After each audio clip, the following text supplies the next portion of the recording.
तर मी अचानकच सांगितलं की बाबा तुम्हाला द्यायचं आहे, तर तयारी काही केली नाही आहे.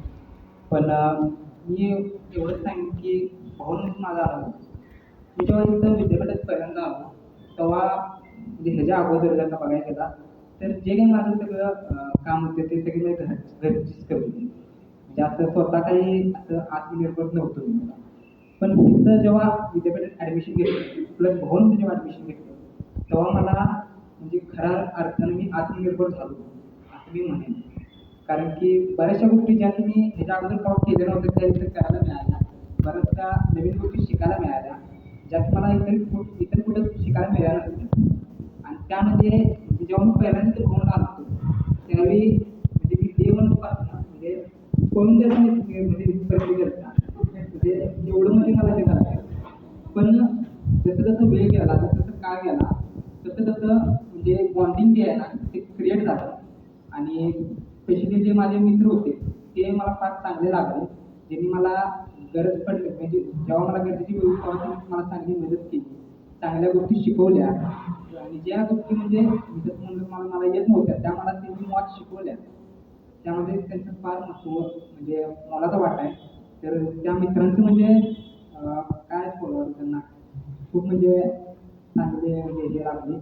तर ते म्हणजे आपले महेश कोळकर, शुभांकर असतील, मेजर असेल, गणेश सदाकळे, नंतर राहुल सर, त्यानंतर सौरभ सर, संकेत सर, हे सगळे आपल्याला लागले. आणि बरेचसे असे सगळेच आपले भवनचे सगळे भवन बंधू त्यांनी फार मला वेळोवेळी मदत केली, मला समजून घेतलं.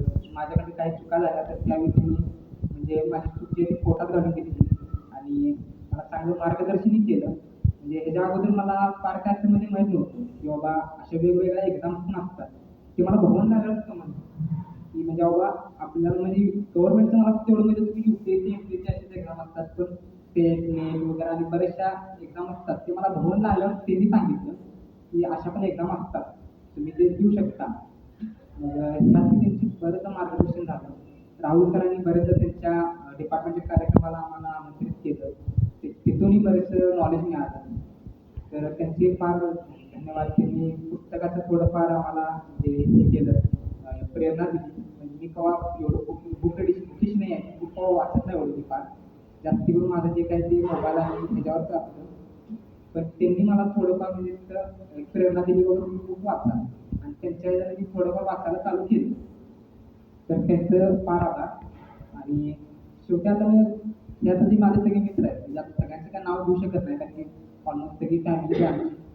पण त्यांच्यासाठी एक छोटीशी एक शायरी. मित्र म्हणजे काय की जो तुम्हाला आमंत्रण नसताना पण तुम्हाला प्रत्येक कार्यक्रमाला घेऊन जातो, की जो तुम्हाला आमंत्रण नसताना पण तुम्हाला प्रत्येक कार्यक्रमाला घेऊन जातो आणि अख्ख्या वर्गाला सोडून फक्त तुम्हालाच एक एक्स्ट्रा चॉकलेट देऊन जातो, तो मित्र असतो.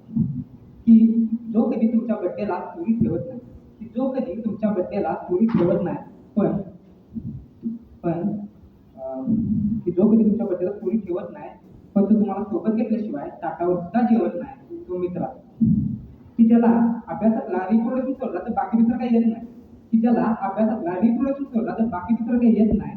पण आणि सारखं भावा मी तुझ्यासाठी जीव देतो म्हणतो, पण हरामखोर जीव काय त्याला पाठवा सुद्धा देत नाही.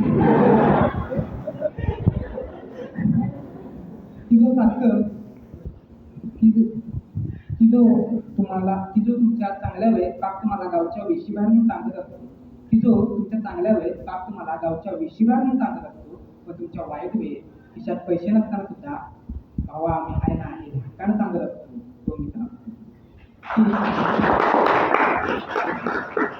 की ज्याच्यासोबत एक दिवस जरी बोलला नाही तर डोळ्यात पाणी दाटू लागतं. की ज्याच्यासोबत एक दिवस जरी बोलला नाही तर डोळ्यात पाणी दाटू लागतं. पण तो सोबत असल्यावर नरक सुद्धा स्वर्गासारखं वाटू लागतं, तो मित्र. तर त्या मित्रांना एवढं म्हणेन की बाबा तुम्ही आता चाललाय तर आम्हाला विसरू नका. आणि म्हणजे जरा फोन बिन करत जावा, कार्यक्रम पण असेल तर जरा बोलवत जावा, आम्ही बोलू. एवढं माझं संपूर्ण.